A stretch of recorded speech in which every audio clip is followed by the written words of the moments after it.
안녕하세요. 저는 지방에 살고 있는 40대 여자입니다.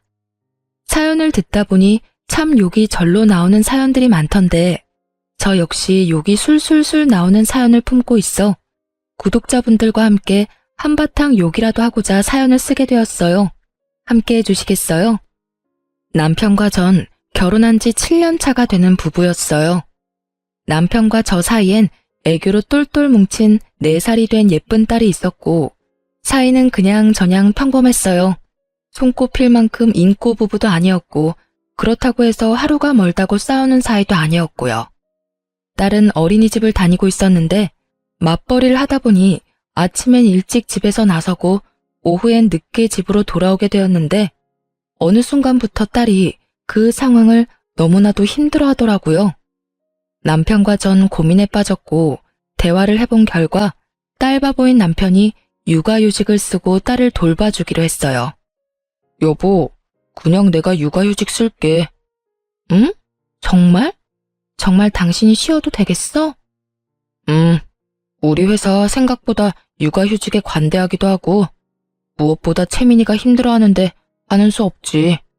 당신 회사는 육아휴직 내면 복직하기 힘들 수도 있다고 했었잖아. 조금 그런 분위기이긴 해. 눈치도 막 주고 이상한 부서로 옮겨지기도 하고 말이야. 그러니까 그냥 내가 쓰는 게 맞는 것 같아. 이 김에 채민이랑 시간도 많이 보내고 나름 의미 있는 시간일 것 같아. 참 고맙더라고요.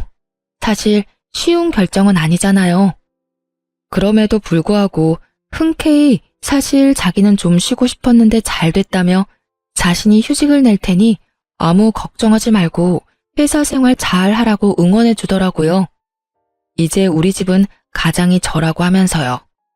그렇게 남편의 희생 덕분에 딸은 눈에 띄게 밝아지기 시작했고 전 가정을 위해 힘든 결정을 내려준 남편에게 고마워 주말엔 더욱 남편과 아이를 위해 저의 모든 시간과 에너지를 쏟아부었어요.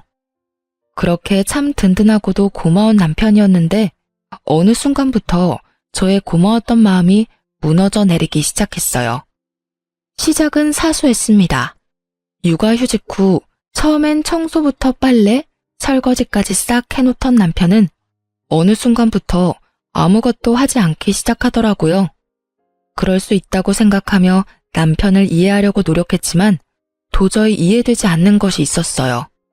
그건 바로 자신이 먹은 밥그릇조차 씻어놓지 않고 방치해두는 것이었는데 그건 남편이 회사 생활을 할 때도 척척 알아서 다 하던 일이었던 터라 저로서는 더욱 이해가 되지 않더라고요. 남편이 휴직을 한다고 해서 딸이 어린이집을 나가지 않는 것도 아니고 다 해놓은 국에 반찬에 밥만 퍼서 먹고 그 그릇 정도야 씻을 시간이 충분할 텐데 그마저도 하지 않는 건 해도 너무한다는 생각이 들었어요. 하지만 가족을 위해 희생한 남편에게 이런 잔소리까지 하고 싶지 않았던 저는 그냥 제가 좀 더 움직이자는 생각을 하며 참고 또 참았어요. 그러던 어느 날 퇴근을 하고 집으로 갔더니 집이 엉망진창도 그런 엉망진창이 또 없더군요. 옷방엔 옷이란 옷은 다 꺼내져 뒤엉켜 있었고 거실엔 아침에 아이가 펼쳐놨던 장난감들이 그대로 있고 욕실 바닥엔 머리카락으로 무슨 짓을 한 것인지 남편의 머리카락이 엄청나게 떨어져 있더라고요. 거기서 끝이 아니었어요. 주방 싱크대엔 아침에 먹은 그릇들과 온갖 음식물들이 그대로 쏟아져 있었고 식탁 위엔 점심때 끓여 먹은 라면 냄비와 그릇, 김치통이 고스란히 올려져 있었어요. 폭격을 맞은 집안꼴에 저는 분노가 끓어오르고 있었고 남편과 딸은 집안 어디에도 없었어요. 전 남편에게 전화를 걸어보았지만 돌아오는 것은 안내 멘트 뿐이더군요. 받지 않는 전화를 수없이 걸어대는 것도 잠시 전 집을 정리하기 시작했고 끝나지 않을 것만 같던 집도 차츰차츰 정리가 되어갔어요. 정리를 끝낸 후 욕실 청소를 하는 김에 몸도 씻고선 나왔고 그 모든 걸 마쳤는데도 남편과 딸은 돌아오지 않더라고요. 전 다시 남편에게 전화를 걸었지만 여전히 남편은 전화를 받지 않았고 그쯤 되니 화보다는 걱정이 되기 시작했어요. 경찰에 신고라도 해야 하나? 밖에 나가서 찾아봐야 하나? 온갖 생각이 머릿속을 오가는 그 순간 남편과 딸이 들어서더라고요. 두 사람의 표정은 저와는 상반되게 밝았고 전 안도감과 함께 다시 화가 끓어오르기 시작했어요. 일단 전 눈에 잠이 가득한 딸을 씻기고 재우고 난 후 침대에 누운 남편에게 이야기를 좀 하자고 했어요. 여보, 자? 나랑 이야기 좀 해. 무슨 이야기? 아유, 나 피곤해. 내일 이야기해, 내일. 당신만 피곤해? 나도 피곤해. 저의 닭달에 남편은 인상을 잔뜩 찡그리며 몸을 일으키더니 한숨을 푹 내쉬더군요. 무슨 이야기? 무슨 이야기? 몰라서 물어? 내가 얼마나 걱정한 줄 알아? 퇴근하고 집에 왔는데 당연히 있어야 하는 당신하고 채민이는 보이지도 않고 당신한테 전화하니 전화는 안 받고 오죽했으면 경찰에 신고까지 하려고 했다고. 사람을 이 정도로 걱정시켰으면 들어오자마자 피곤하다고 자는 게 아니라 적어도 오늘 이렇게까지 늦은 이유라도 설명해줘야 하는 거 아니야? 어린이집 데리러 갔더니 채민이가 공원에서 놀고 싶다고 해서 맞은편 공원에서 놀다 보니 이렇게 됐어. 밥도 안 먹고 이때까지 놀았다고? 공원에서? 밥은 먹였지. 신나게 놀다가 배고프다길래 근처 가게에서 대충 사 먹이고 집에 가자니까 싫다고 하잖아. 그래서 조금만 더 하다 보니까 어느새 밤이 됐더라고. 전화해주려고 했는데 배터리가 다 돼서 할 수가 없었어. 아니, 애가 아무리 더 놀고 싶다고 해도 잘 설명해서 데리고 들어왔어야지. 그게 쉬워? 울고불고 떼쓰는데? 할 말 더 있어? 더 있더라도 내일 해. 나 진짜 피곤해. 짜증 섞인 투로 답한 남편은 등을 돌려버리곤 코까지 골며 잠들어 버렸어요. 전 결국 집안이 엉망이었던 건 한마디도 따지지도 못한 채 입을 닫고 남편의 옆에 누웠고 왜인지 수상한 기분이 계속해서 들기 시작하더군요. 그 이후에도 남편은 가끔 딸과 함께 밖에서 늦은 시간까지 시간을 보내고 들어왔고 그때마다 집은 더 엉망인 건 물론이고 연락조차 되지 않았죠. 그런 남편의 행동이 몹시 수상했지만 혼자도 아니고 딸까지 데리고 나가서 이상한 짓을 할 리도 없다고 생각했죠. 혹시나 하는 마음에 딸에게 아빠와 놀다 오니 좋냐고 물어보았더니 엄청나게 좋다며 아빠가 이것저것 하며 놀아줬다고 자랑하는 걸 보니 딸과 함께 놀다 오는 것은 확실해 보였어요.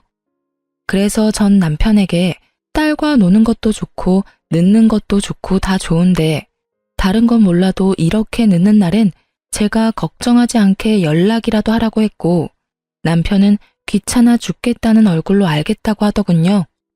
그날 이후 남편이 그따구로 구니 저 역시 남편에 대한 고마움은 사라지고 있었고 이상한 기류마저 풍기니 점점 예민해지더라고요.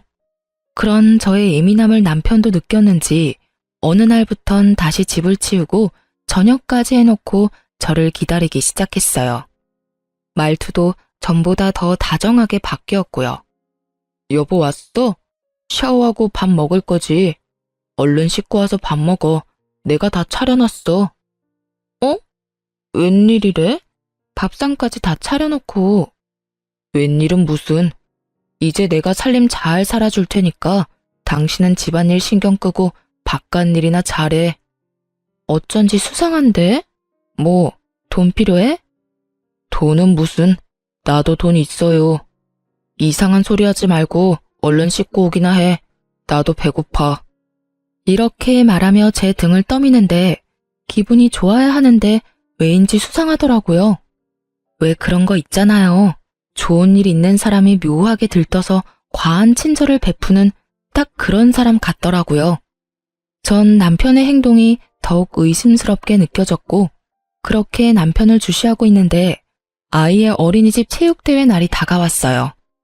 남편과 전 체육대회에 참가하게 되었고 그날 전 남편이 왜 그렇게 수상했는지 비로소 알게 되었습니다. 딸아이의 담임 선생님은 상냥하고 선한 인상의 처녀 선생님이었는데 남편과 주고받는 인사에서 과한 친근함이 느껴졌어요. 어머, 채민이 아버님 오셨어요? 오늘 멋지게 하고 오셨네요. 에이, 멋있어봤자 아저씨인데요, 뭘. 그런 말씀하시는 선생님이야말로 오늘 예쁘신데요?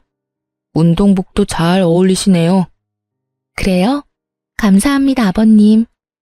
그저 선생님과 학부모의 대화라기엔 친밀감이 너무 높아 보여 기분이 이상했지만 그저 등원뿐 아니라 하원까지 도맡아 해주는 아빠가 드문 경우이니 더욱 신경을 써주는가 보다 하고 생각하려고 했죠. 그 생각이 얼마나 어리석은 생각인지 깨닫는 데까진 오래 걸리진 않았죠. 전 신경 쓰이는 마음을 누른 채 최대한 행사에 집중하려고 했고 체육대회는 끝을 향해 가고 있었어요.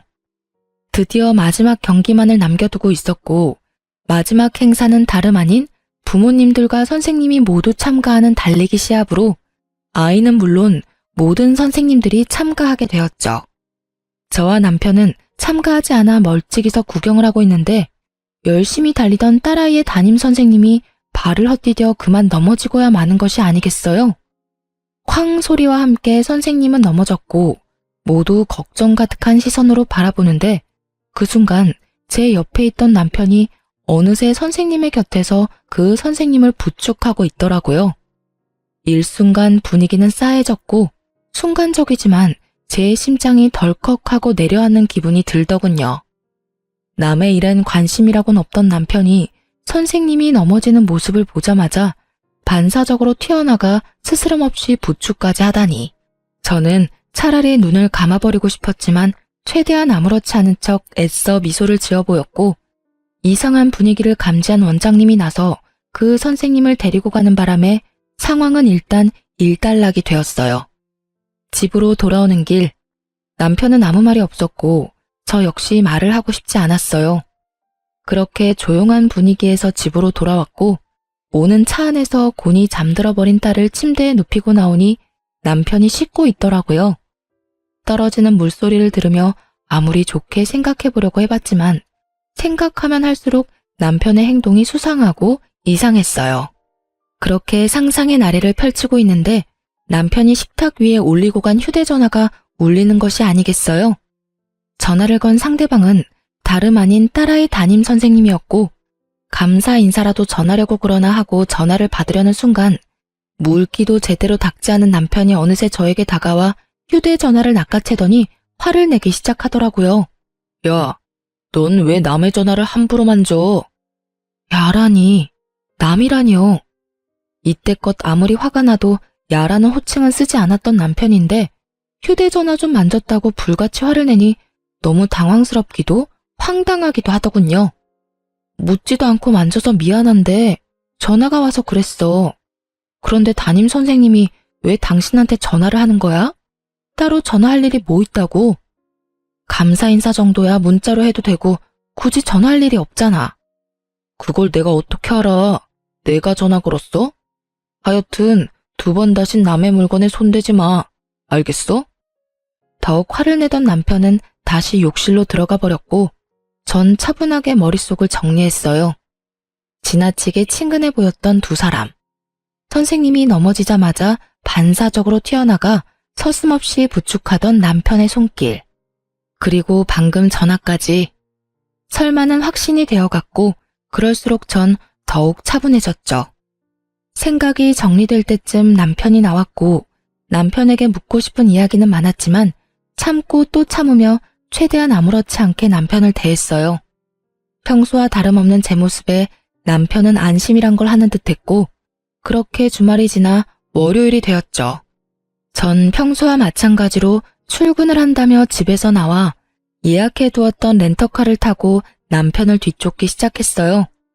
확신은 가득했지만 이 모든 확신들이 진실인지 제 두 눈으로 확인하고 싶었거든요. 주로 남편이 늦게 오는 날이 월요일, 목요일이었던 터라 미행의 날을 월요일로 정했고 저의 미행은 그렇게 시작되었어요. 오전엔 이상할 것 없이 평범하게 흘러가더군요. 딸을 어린이집에 데려다 준 남편은 곧바로 집으로 돌아왔고 어떤 외출도 없이 집에서 시간을 보냈어요. 문제는 딸이 하원하고 난 후부터 이어지더군요. 딸이 하원을 하고 난 후 어린이집 놀이터에서 놀던 두 사람은 선생님이 퇴근할 시간에 맞춰 서둘러 차를 타고 출발하는 거 아니겠어요? 그렇게 출발한 차는 어린이집이 보이지 않을 거리에 멈춰섰고 어디선가 나타난 선생님이 그 차에 자연스럽게 타는 것을 보게 되었죠. 그 뒤로 이어진 상황들은 경악스러움의 연속이었어요. 딸은 아무것도 모른 채 그저 아빠와 선생님이 놀아주니 행복해 보였고 두 사람은 마치 부부처럼 아이의 시선을 피해 손을 잡고 당당하게 외도를 저지르고 있더라고요. 모든 것을 제 두 눈으로 확인하던 그 순간 그때서야 남편의 행동이 다 이해가 되기 시작했어요. 어린이집에서 운행하는 버스를 태워서 등하교 시키는 것이 더 편할 텐데 굳이 본인이 딸의 등하교를 시키겠다고 우기고 나선 것부터 해서 넘어진 상간녀를 불이 나게 일으켜 세우던 일까지, 그리고 옷방이 그리도 엉망이 된 것도 딱 맞아 떨어지더라고요. 그때의 제 심정은 정말 말로 설명할 수 없는 기분이었어요. 제 예상이 모두 맞아 역시 그럴 줄 알았다 싶다가도 정말 남편이 다른 사람도 아닌 아이의 담임 선생님과 외도를 저지르고 있었단 사실이 믿기지 않더군요. 이혼을 해야 하는 것이 분명하지만 아빠를 너무 사랑하는 딸에게 이혼이라는 것을 어떻게 이해시켜야 하나 싶고, 그렇다고 모든 것을 덮고 그냥 살기엔 제가 알아버린 것은 너무 많았죠. 두 연놈의 다정한 모습을 찍은 사진들을 몇 번이고 되돌려보며 고민 또 고민했지만 결론은 이혼이 답이라는 것이었어요. 결론이 나자 머리가 맑아졌고 전 증거 수집에 박차를 가했어요. 남편의 블랙박스가 정말 대박 중에 대박이더군요. 그곳엔 두 사람의 계획뿐 아니라 상간녀의 계획도 녹음되어 있었어요. 남편과 상간녀는 그 와중에 아이가 신경이 쓰이긴 했는지 호칭은 아버님, 선생님으로 하고 존댓말도 꼬박꼬박 하고 있더라고요. 아버님, 그래서 이혼은 하시는 거죠? 그럼요, 선생님. 곧 이야기 꺼내려고 하고 있어요. 우리 채민이만 아니면 당장 이혼하면 되는데 채민이를 데리고 와야 하니까 시간이 좀 걸리네요. 제대로 된 약점이라도 잡아야지 양육권을 가지고 올 수 있을 텐데 그게 쉽지는 않네요. 하긴 그렇긴 하겠네요. 그래도 노력 좀 해줘요. 저도 채민이랑 꼭 같이 살고 싶으니까요. 그렇게 말해줘서 고마워요, 선생님. 한번 갔다 온 것도 미안한데 채민이까지 받아주고. 내가 이혼만 하고 나면 정말 잘해줄게요. 선생님이 후회하지 않도록 정말 잘할 거예요. 그러니까 조금만 더 기다려줘요. 거북하기 짝이 없는 대화가 오가고 이내 남편은 화장실을 간다며 차에서 내리고 상간녀가 자신의 엄마와 통화를 하기 시작했어요. 엄마. 괜찮아. 잠시 화장실 갔어. 채민이? 채민이도 같이 있지. 피곤했는지 아까부터 자. 결혼? 일단 좀 기다려봐. 이혼을 해야 결혼을 하든 말든 하지. 채민이 정말 키울 거냐고? 내가 미쳤어? 내가 애를 왜 키워? 그것도 남의 새끼를. 그 사람이 워낙 딸을 예뻐하니까 일단 키운다고 말만 하는 거지. 그래야 이혼을 할 거 아니야. 일단 이혼시키고 결혼하고 나면 임신부터 서둘러서 하고 뱃속에 애 핑계대면서 채민이 시댁에 보내버릴 거야. 들킬 일 없다니까. 그 여자 눈치라고는 없어서 체육대회 때 그런 일까지 있었는데도 아무것도 모르고 있다고 하더라니까. 심지어 내가 그이한테 전화한 것도 다 봤는데도 여전히 모른다고 하던데? 그러니까 그런 걱정은 하지도 마. 엄마 어린이집엔 피해 안 가도록 우리가 알아서 할 테니까. 엄마는 그저 어린이집 어떻게 확장할지 그 계획이나 잘 세우세요. 알고 보니까 그의 능력만 좋은 게 아니라 집도 잘 살더라니까. 내가 시집가서 아들 하나만 딱 낳아주면 게임 끝이라니까. 그래. 그러니까 엄마는 아무 걱정하지 말고 어린이집 계획이나 잘 세우세요. 나한테 물려줄 어린이집 잘 키워달라고요. 그이 온다. 이만 끊어.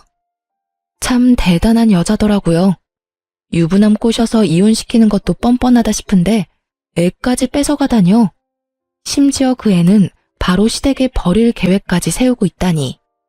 거기다 명색에 어린이집 원장이라는 여자는 자기 딸을 말리기는커녕 이 미친 계획을 돕고 있었다니 정말이지 제대로 난년이긴 하더라고요. 그 뒤로는 굳이 들어보지 않아도 뻔했기에 더는 듣지 않았어요.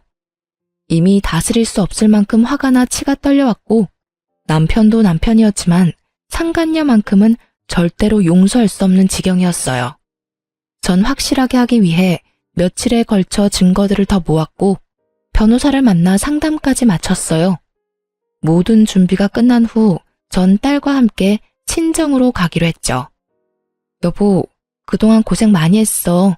애 보느라 살림 사느라 힘들었지? 내가 채민이 데리고 친정에 가서 며칠 지내다 올 테니까 자유 남편 좀 해.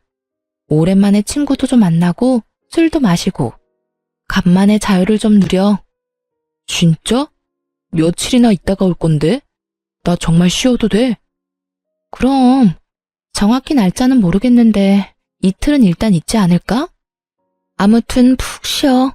당신이 생각하는 것보단 오래 있다가 올 거야. 제 말에 남편의 얼굴엔 웃음꽃이 피었고 전 입이 귀에 걸린 남편을 뒤로한 채 친정으로 와버렸어요. 친정에는 진작 상황을 설명했던 터라 저와 딸을 반겨주셨고 부모님들 덕분에 전 이혼에만 집중할 수 있었어요.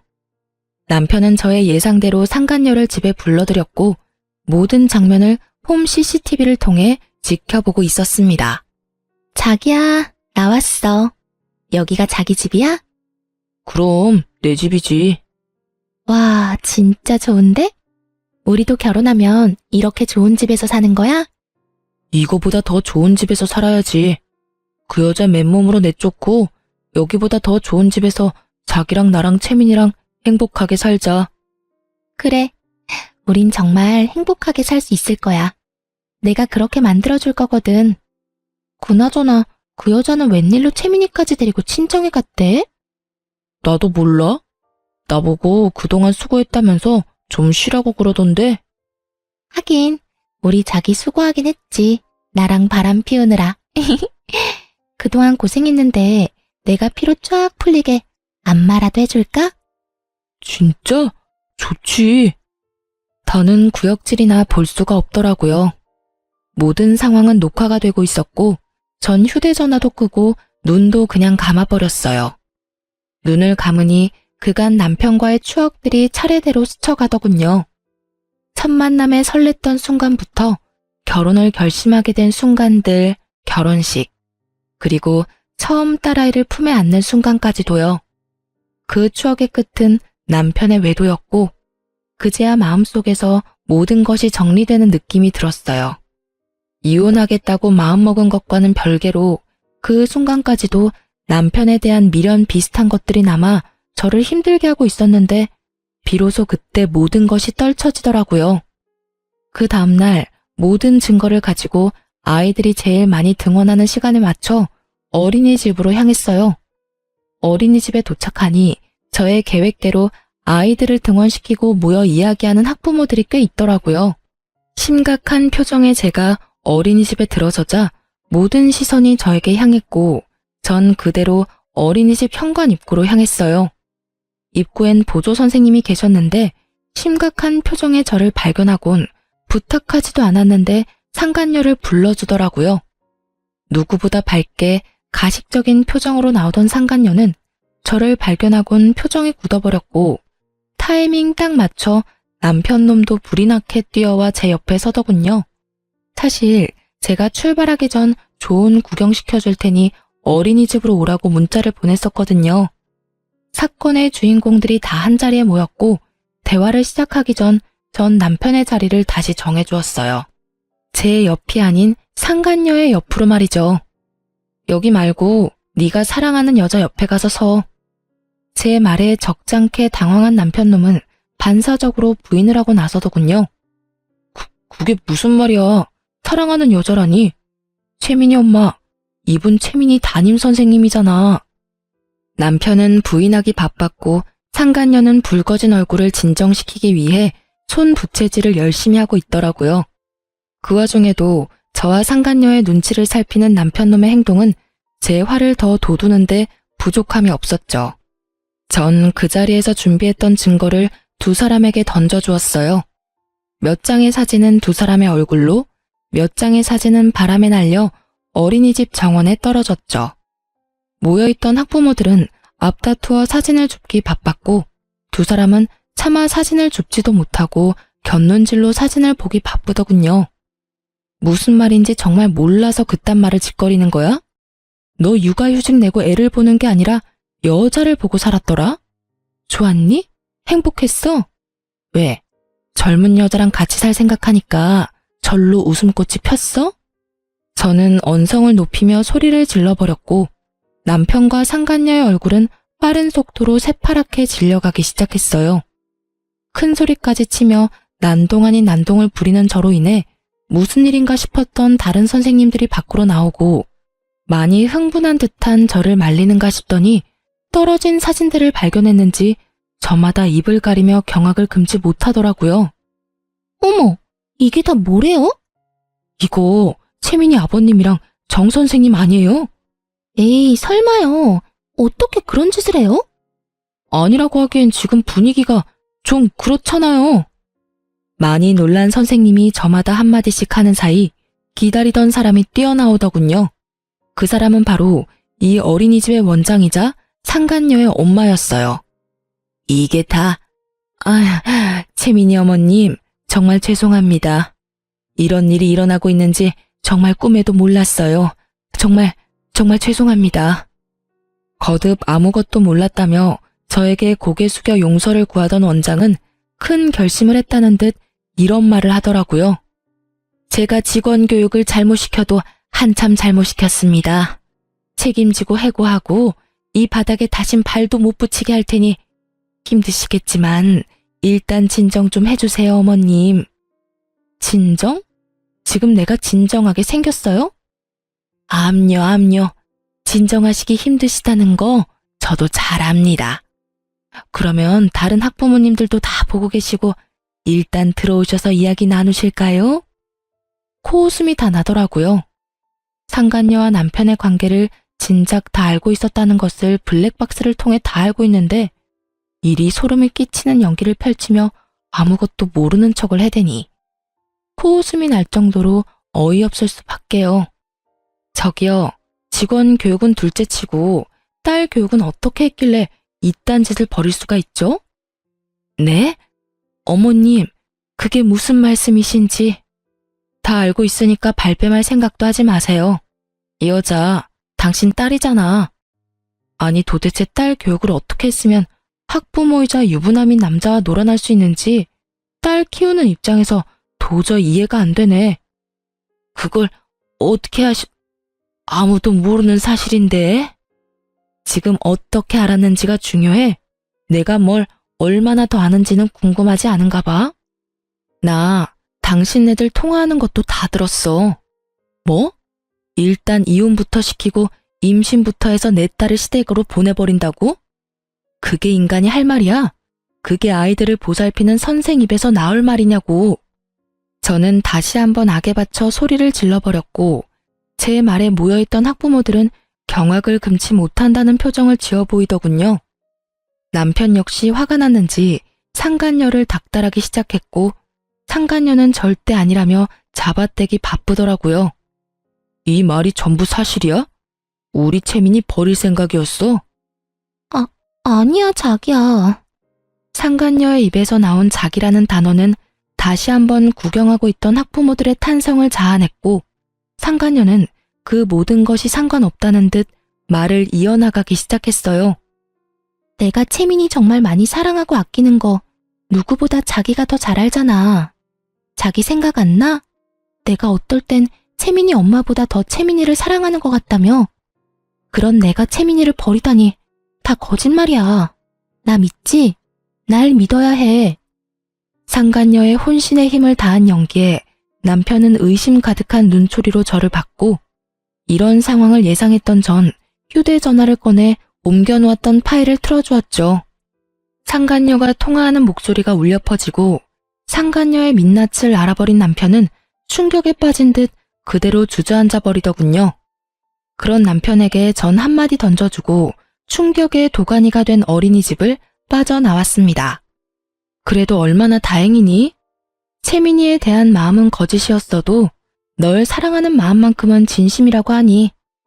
그러니까 채민이는 포기하고 젊고 예쁜 여자랑 잘 먹고 잘 살아봐 어디. 얼마나 잘 살지는 잘 모르겠지만 말이야. 그렇게 집으로 돌아온 저는 남은 짐을 싸고 있었어요. 그렇게 한참 짐을 싸고 있으니 남편과 상간녀 그리고 원장까지 차례대로 집으로 들어오더라고요. 줄지어 들어온 세 사람은 저의 눈치를 살피더니 모두 제 앞에 무릎을 꿇고 앉아 빌기 시작했어요. 어머님, 두 사람 헤어지기로 했습니다. 제 모자란 딸도 많이 반성하고 있으니 한 번만 용서해 주시면 안 될까요? 제가 어떻게 해서든 어머님께서 받으신 마음의 상처 보상해 드리겠습니다. 원하시는 방법으로 그게 뭐든 어떻게 해서든 보상할 테니 학부모님들겐 모든 것이 오해였다고 거짓말 좀 해주시면 안 될까요? 이렇게 부탁드릴게요. 손이 발이 되게 빌던 원장은 상간녀의 팔을 툭 하고 쳤고 원장의 닭달에 상간녀 역시 싹싹 빌며 이어 말하기 시작했어요. 어머님, 제가 잠시 미쳤었나 봐요. 애들한테 치이고 일도 힘들다 보니 절대 채민이 아버님 만나는 일 없을 겁니다. 맹세할 수 있어요. 못 믿으시겠다면 각서까지 써드릴 수 있어요, 저. 상간녀의 말이 끝나자 기다렸다는 듯이 남편 놈이 말을 하기 시작하더군요. 그래 여보, 우리 정말 헤어졌어. 다신 이 여자랑 만나는 일 따윈 없도록 할 테니 제발 이웃만은 이야기하지 말아줘. 이번 한 번만 당신이 용서하고 넘어가주면 내가 정말 죽을 때까지 잘할게. 그러니까 제발 한 번만 그냥 넘어가주라. 내가 이렇게 빌게. 정말 눈물 없이 들을 수 없는 반성들이더군요. 어쩌면 그렇게 예상에서 한치도 벗어나질 않는지. 듣는 내내 지겨워서 하품을 크게 하는 바람에 눈물이 다 났지 뭐예요? 전 목이 빠져라 제 대답을 기다리는 세 사람을 향해 답을 해주었어요. 원장님, 어떤 보상을 어떻게 해줄 생각인지는 잘 모르겠는데 전 보상 같은 거 필요 없어요. 억만금을 가져다 준다고 한들 난도질 당한 마음이 멀쩡해지겠어요? 그러니 그 되지도 않는 잔머리 그만 굴리세요. 전 보상이 뭐든지 간에 절대로 다른 학부모님들한테 거짓말할 생각도 해명할 생각도 없으니까요. 제 말에 원장은 절망스러운 표정으로 저를 바라보며 다시 설득을 해보려 입을 뗐지만 그런 원장의 눈을 외면하고 상간녀를 똑바로 보며 말했어요. 넌 이 남자하고 헤어질 필요 없어. 네? 그게 무슨 말씀이세요? 헤어질 필요가 없다뇨. 말 그대로야. 내가 이 남자 너 줄 테니까 그냥 가져. 네가 데리고 살라고. 그렇게 사랑한다고 해놓고 헤어지긴 왜 헤어져? 그냥 둘이 행복하게 잘 살아봐. 단, 넌 다신 선생질하며 살 생각은 하지도 마. 혹시나 어디에서 또 선생질하고 있다는 소문 들리는 날엔 지구 끝까지 너 쫓아가서 학부모하고 놀아난 더러운 년이라고 온 동네에 소문 내줄 테니까. 꼭 그렇게까지 하셔야겠어요? 제가 헤어진다고 하잖아요. 다신 만나지 않겠다고요. 네가 헤어지고 다신 안 만난다고 하면 이때껏 너희 둘이 만나왔던 일이 없던 일이 되니? 그리고 네가 헤어질 테니 나보고 다시 저 새끼랑 살라고 부탁하면 내가 바람까지 피운 더러운 놈이랑 다시 붙어 살아야 해? 이게 어디서 부탁이라고 하면서 명령질이야. 명령이 아니라 정말 간곡하게 부탁드리는 거예요. 저 정말 다시는 이 사람하고 만나는 일 없을 테니 두 분 살고 말고 하는 건 알아서들 하시고 제 앞길만 막지 말아주세요. 제발 부탁드릴게요. 저 아직 나이도 어리고 앞길도 창창한데 그런 소문을 내시면 앞으로 전 어떻게 살아요? 넌 인제야 눈물이 나니? 난 이제 눈물이 말랐는데 말이야. 네가 유부남 꼬셔서 이 집에서 좋다고 행복감에 젖어 있을 때 난 말이야 피눈물을 흘렸어. 그러니 네 인생 망가지는 것쯤은 네가 감당해. 망가진 내 인생도 나 혼자 감당하고 있는데 내가 네 인생까지 신경 쓸 틈이 있겠어? 상간녀는 흐느끼는 소리를 내며 펑펑 울기 시작했고 전 그런 상간녀를 외면한 채 마지막 남편에게 말했습니다. 당신이 제일 어이없어. 그거 알아? 뭐? 이딴 짓까지 해놓고 이혼만은 이야기하지 말라고? 머리에 총 맞았니? 그렇지 않고서야 어떻게 그런 말을 나한테 할 수가 있어. 일을 이 지경까지 만든 사람이 누군데? 난 무슨 일이 있어도 너 같은 인간이랑은 못 살아. 이혼은 무조건 할 거고, 채민이는 당연히 내가 키울 거야. 여보. 그 더러운 입으로 여보라고 부르지도 마. 소름 끼치니까. 아, 내가 채민이는 보여주긴 할 건데, 그 역시 내가 정할 거고, 만날 수 있는 횟수도 많진 않을 거야. 그 정도는 감당해야 하지 않겠어? 제 말이 끝나자 세 사람은 저마다 할 말이 많아 보였지만 전 짐을 챙겨 집에서 나와 친정으로 와버렸고 친정까지 찾아오는 건 겁이 났는지 더는 쫓아오진 않더군요. 전 친정에서 부모님의 도움을 받으며 이혼과 함께 상간녀 소송을 진행했고 그 과정은 정말 길고도 험했습니다. 하지만 과정이 힘들었던 만큼 제가 원하는 결과를 얻게 되었고 무엇보다 양육권을 지킬 수 있게 되어 참 다행이었어요. 이혼을 하고 난 후 해당 어린이집은 원장 딸이 학부모와 놀아났다는 소문이 빠르게 퍼져 1년도 안 되어 문을 닫게 되었고 더러운 소문에 휩싸였던 어린이집이라 선뜻 맡겠다는 사람이 나타나지 않는다고 하더군요.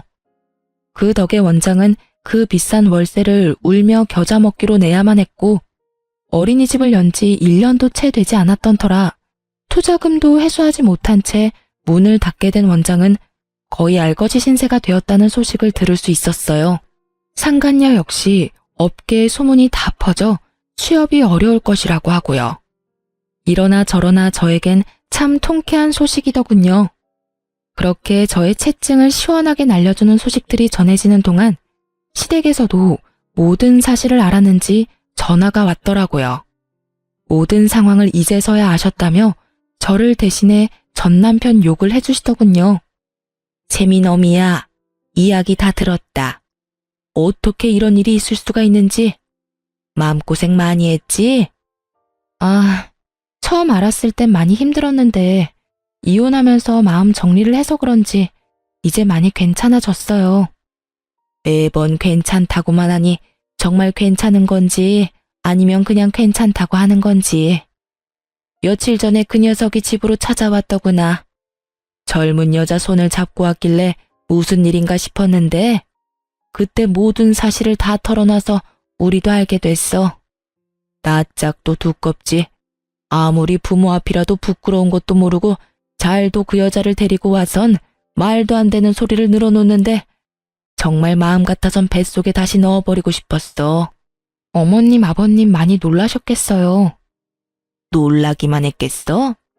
나도 나지만 영감이 화가 많이 나서 난리가 났었지. 그 사달을 냈으면 둘이 쥐 죽은 듯이 숨어 살 생각은 못할 망정 둘이 손까지 잡고 나타나서 뭐라고 하는 줄 아니? 글쎄 우리를 모시고 살고 싶다고 하더구나. 말이 모시고 사는 거지 우리가 바보야? 그 시꺼먼 속내 하나 모르게? 모시고 살면서 제 아비 재산이나 야금야금 축낼 생각이 훤히 보이는데 내가 정말 기가 다 막혔단다. 그래서 난 물 한 바가지를 퍼다 부어줬고 영감은 연을 끈차고 으름장을 놔버렸어. 아휴, 우리도 이렇게 속이 문드러지는데 네 속은 어땠겠어? 전 이제 정말 괜찮아요. 어머님, 아버님이 더 속상하셨겠어요. 자식이라곤 그 사람 한 명인데 그리 영까지 끊어버리시고요. 우린 속이 다 시원하다고 했다. 그깟 자식 없는 걸로 치고 사는 게 차라리 나아. 그딴 놈 끼고 살아봤자 노후에 대접이나 해주겠어? 짐짝 취급이나 하겠지. 그러니 우리 걱정은 말고 너나 잘 살아. 평소에도 딸을 복덩이라고 부를 만큼 아이를 사랑해 주셨던 시댁이었던 터라 다른 것도 아닌 전 남편의 외도로 인한 이혼은 시댁에서 용납할 수 없는 짓이었죠. 취약한 꿍꿍이를 가지고 합가하려고 했지만 그 자리에서 모진 수모를 겪고 쫓겨났다는 이야기를 들을 수 있었죠. 그러면서 저를 위로해 주시는데 그제서야 눈물이 나더라고요. 그렇게 한참을 울고서야 전 감사의 마음을 전하고 전화를 끊을 수 있었어요. 합가의 꿈마저 허공에 날려버린 전 남편은 저희가 살던 집을 처분해 저에게 위자료를 주고 남은 돈으로 작은 집을 얻어 상간녀와 함께 살고 있다고 하더군요. 하지만 그조차도 전 남편이 바라던 삶의 모습은 아닌 듯 했어요. 한 번은 딸 때문에 어쩔 수 없이 전 남편과 함께 밥을 먹어야 하는 날이 있었는데 저의 손을 잡더니 이런 말을 다 하더라고요. 나 그 여자랑 도저히 못 살겠어. 그래서 하는 말인데 당신이 나 좀 다시 받아주면 안 될까? 나 말고 채민이 봐서라도 마음 한 번만 돌려주라. 응? 이 무슨 어이없는 말인지 모르겠더라고요. 아이를 생각한다는 인간이 아이의 선생과 바람이나 가정을 산산조각은 내놓고 이제 와서 아이를 들먹이며 재결합을 하자니요. 거기에다 이혼 후 반성하며 혼자 사는 것도 아닌 버젓이 다른 여자와 살림을 차려놓고선 이제와 받아달라고 애원하는 꼴이라니. 정말 기가 막히더군요. 전 남편의 말을 듣자마자 재빨리 전화기를 꺼내 상간녀에게 전화를 걸었고 이 모든 사실을 빼놓지 않고 그대로 상간녀에게 전해줬어요. 여보세요? 지금 당신과 함께 사는 남자랑 만나서 밥을 먹고 있는데 이 인간이 글쎄 당신 같은 여자랑 도저히 못 살겠다고 다시 받아달라고 애원하네요? 혹시 합의된 상황인가요? 이런 저의 행동을 보던 전 남편은 제 휴대전화를 거칠게 빼앗아 소리를 지르며 화를 내더군요. 너 이게 뭐 하는 짓이야? 아무리 그렇다고 해도 그 여자한테 전화를 하면 어떡해? 너 미쳤어? 전 남편의 고성에 딸은 놀라 울기 시작했고 전 그런 딸을 품에 안고 달래며 전 남편에게 단단히 경고해 주었어요. 또다시 그런 말도 안 되는 소리를 짓거렸다간 그 여자랑 삼자대면이라도 하게 될 테니 두 번 다신 헛소리할 생각도 하지 마. 이렇게 말한 저는 자리를 떠버렸고 그 후론 예상치 못한 소식이 들려왔어요. 그 소식은 상간녀와 전 남편의 소식이었는데 저의 전화로 시작된 두 사람의 불화는 사그라지기는커녕 점점 커져만 갔고 결혼식까지 올린 두 사람은 1년도 채 되지 않아 이혼을 하게 되었다고 하더군요. 이혼을 하며 상간녀에게마저 위자료를 뜯긴 전 남편은 더욱 작은 집으로 옮겨갔고 상황이 어려워지자 그렇게 사랑한다던 딸의 양육비마저 들어오지 않기 시작했어요. 때마침 딸은 전 남편이 소리를 지르며 악을 쓰던 모습이 뇌리에 박혀버렸는지 전 남편과 만나는 것을 힘들어하기 시작했죠. 이혼을 할 당시 양육비를 주지 않으면 딸과 만나지 못할 거라는 각서를 썼던 터라 잡음없이 전 남편에게 보여주지 않게 되었고 전 남편 역시 찾아오는 일은 없었어요. 그렇게 사랑한다고 하루라도 못 보면 죽을 것처럼 굴더니 힘들어지니 바로 딸부터 버리는 꼴이. 한심하면서도 참 그 인간 말종에게 잘 어울리는 짓거리라고 생각했네요. 그렇게 완전히 전 남편과의 연을 끊어버린 전 딸과 함께 아주 잘 지내고 있습니다. 이혼 직후 친정에서 지내던 저희 모녀는 얼마 전 친정에서 가까운 곳으로 집을 얻어 딸과 함께 살아가고 있어요.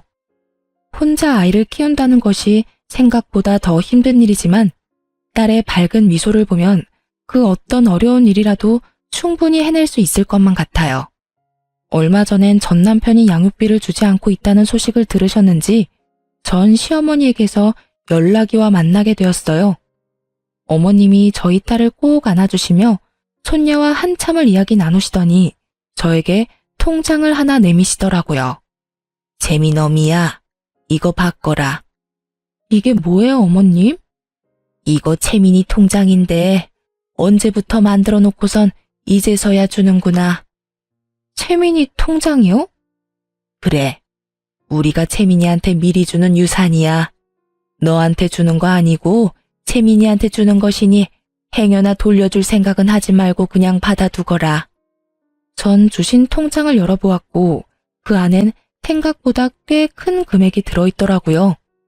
채민이 아빠가 양육비도 못 주고 있다는 이야기를 이제서야 알게 되었단다. 혼자 감당하는 게 쉬운 일이 아니었을 텐데 넌 그런 일이 있었으면 진작 연락을 했어야지. 하긴 네가 그런 일로 연락할 사람 같았으면 이혼할 때 진작 우리한테 연락해서 한몫 크게 받아갔겠지. 어찌 그리 욕심이 없어? 네가 힘들다고 했으면 우리가 진작 나서서 도왔을 텐데. 생각하시는 것처럼 힘들지 않았어요. 위자료 받은 것도 있고요. 위자료 해봤자 얼마나 한다고. 잔말 말고 받기나 해. 어머님, 이건 너무 많아요. 제가 웬만하면 채민이 앞날 생각해서 그냥 받으려고 했는데 이건 너무 과해요. 그냥 이거 넣어두시고 제가 너무 힘들어서 안 되겠다는 생각이 들면 그때 연락드릴게요. 그때 가서 조금 힘이 되어주세요. 화하기는 무슨? 네가 아직 세상 때를 덜 묻었구나. 조금 더 살아봐. 내가 그때 그 통장을 받았어야 했는데 하고 후회하는 날이 올 테니. 그때 가서 후회하지 말고 줄 때 감사합니다 하고 받으렴. 네가 말하는 그때까지 우리가 살아있을지 죽었을지 누가 알겠어? 우리 같은 늙은이들 언제 어떻게 될지 모르는 거고. 정신이라도 멀쩡할 때 우리가 직접 너한테 전해주고 싶어서 그래. 그러니 이 늙은 어미손 부끄럽게 하지 말고 냉큼 바꿔라. 그리고 이 돈으로 우리 채민이 하고 싶다는 거 망설이지 말고 다 시켜줘. 감사합니다, 어머님. 그럼 제가 이 돈만큼은 꼭 채민이만을 위해 쓰도록 할게요. 그렇게 전 감사한 마음으로 통장을 받았고 그 도움 덕분에 딸의 교육비 걱정은 덜 수 있었어요. 가끔 이런 생각을 해요. 우리 딸이 조금 더 자라서 이혼한 저를 원망하진 않을까 하는 그런 생각이요. 그런 생각이 들 때마다 전 딸에게 더욱 잘하려고 노력하고 있습니다. 제가 더 잘하고 더 잘 보살피면 원망의 마음이 이해의 마음으로 변할 수도 있지 않겠어요? 앞으로도 전 딸과 함께 더 많은 것을 보고 더 많은 것을 경험하며 그렇게 함께 지내볼 예정이에요. 이로써 저의 사연은 끝이 났네요. 긴 시간 저의 사연 들어주셔서 감사합니다.